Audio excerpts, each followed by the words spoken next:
A good goaltender can be the difference between winning and losing hockey games, and for the NHL's newest team, the Seattle Kraken, that will be a key part into seeing how well their franchise will do off the bat. So in today's video, I thought I would go over who I think will be the best goalies available for the Seattle Kraken. Hello everyone and welcome back to Goalie Hub, and if you're new to the channel and love goaltending and goalie discussion videos, then be sure to subscribe to the channel and turn on post notifications to get notified whenever I upload a brand new video. I upload every Wednesday and every Sunday, so 2 times a week I will be putting out videos. So I went on capfriendly.com and I went and used their Seattle expansion draft tool, and I went through every single team and looked at the best goalies who I think will be available for Seattle. So without further ado, let's get cracking. I'm sorry, I had to do it. First up, we have one of the guys on the thumbnail. It's Matt Murray from the Pittsburgh Penguins. He's currently 26 years old and holds a cap hit of $3.75 million, but he is an RFA this summer. Or fall, I guess, depending on how you look at it. But either way, he'll likely get a raise. This past year was his worst of his NHL career, as in 38 games with the Pens, he went 20-11-5 with 1 shutout, a 2.87 goals against average, and a .899 save percentage. Murray has been a lot better over his NHL career, as he has a .914 save percentage and 117 wins in 199 career NHL games. Of course, you cannot forget those 2 Stanley Cups as well. Matt Murray would bring a lot of experience to Seattle despite him only being 26 years of age. And despite his poor year this past season, he's likely heading into the prime of his NHL career. Matt Murray would be a really good fit in Seattle because of all of the experience he brings to the table. He has lots of playoff experience, and he even has experience as a #1 goalie even though he's 26. If Murray can show that this past season was just a fluke and that he's still a really good goalie, then Seattle would be getting a reliable #1 goalie all throughout Matt Murray's prime years, as Murray is a proven winner, which could very greatly help the Seattle Kraken team. Murray wouldn't even be coming in with a monster cap hit, as I could see him maybe getting around $4 to $5 million on a bridge deal this offseason. Moving on to the other guy in the thumbnail, it's Vancouver Canucks goalie Jacob Markstrom. He is currently 30 years old and holds a cap hit of $3.67 million, but he is a UFA this fall, I guess you could say.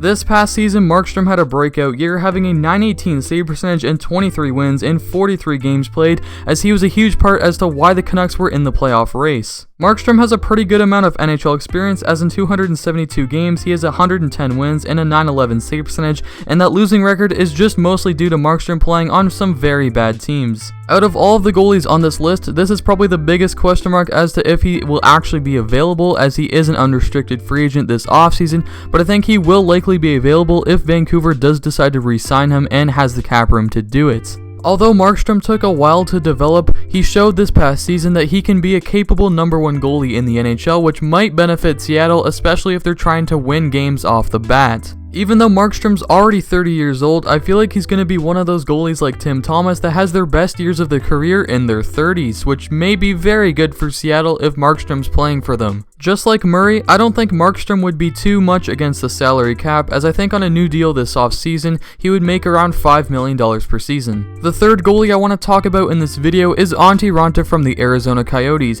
He's currently 31 years old and holds a cap hit of $4.25 million and will be an unrestricted free agent the same summer that the expansion draft will be held in 2021. This past season in the desert, Raanta played 33 games, putting up 15 wins and a very respectable .921 save percentage, and over his NHL career he's played 186 games, putting up 88 wins and also a .921 career save percentage. Antti Raanta's really broken it with the Coyotes, and he's played well every single season he's been there. The only problem with Raanta is him trying to stay healthy, as he just has not had very good luck in the injury department. I feel like Raanta's capable of being a solid #1 goalie in the NHL, but he would just have to stay healthy more. If Seattle picks Raanta and wants him to be their #1 guy, I think they should at least have a really good backup that can play a lot of games in case Raanta goes down with a major injury like he has in the past. Overall, I really like the fit of Antti Raanta playing for the Kraken, and I think if he can stay healthy, he could be a very good #1 option for them.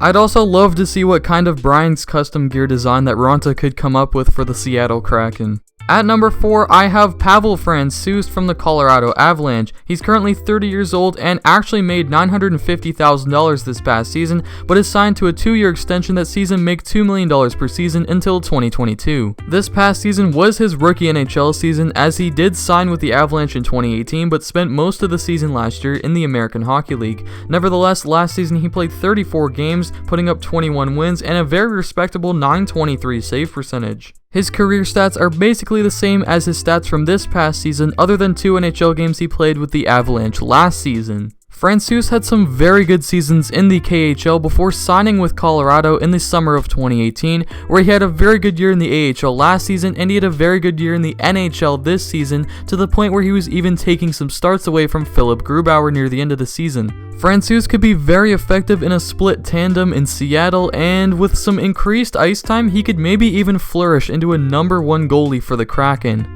Francouz would be a very good fit in Seattle and could be a very good goalie for them at such a low cost at only $2 million, and even after his contract's up, maybe due to his age, he might only see a slight increase in that salary, so he won't be a $7 million goalie or anything like that, which will be very good for Seattle to stay under the salary cap.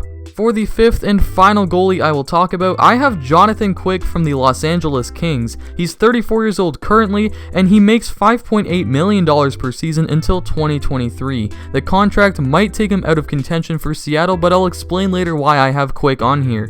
In 2019-20, this past season, he played 42 games, putting up a losing record, which makes sense because he was on LA, and he had a .904 save percentage, which isn't bad considering, again, he was on LA. In 644 career games played, Jonathan Quick has 325 wins and a career save percentage of .913 to go along with his 2 Stanley Cups with the Kings. Although Jonathan Quick's best days are way behind him now, he could still be a very good veteran presence in the locker room, and that might help Seattle be better off the bat, especially if they have a younger goalie as the other netminder in Seattle. I see Quick fitting in the most as a tandem goalie, and the reduced ice time as well as playing in front of a better team than the LA Kings might benefit his stats and his overall play. Quick could be a very good mentor for a younger goalie, and I think his veteran leadership and experience will be a very positive thing for the locker room. Overall, that contract really isn't great, but I think Jonathan Quick still has some gas left in the tank. A couple other older goalies I want to quickly mention here, number 1 being Pekka Rinne.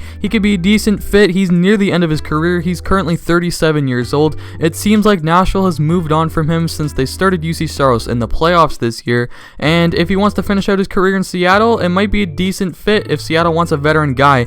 And speaking of veteran guys, the other guy is Henrik Lundqvist. He went to the Stanley Cup Finals in 2014, and he's sort of in a similar situation as the Rangers already have Georgiev and Shesterkin, and it looks like Lundqvist is the odd one out, so maybe the 38-year-old wants to finish out his career playing for the Seattle Kraken. So that is all I have for you guys today. Be sure to leave a like and comment down below who you think I missed in this video. Also, if you're new to the channel and love goaltending and maybe even just hockey in general, then please subscribe to the channel and turn on post notifications to get notified whenever I upload a brand new video.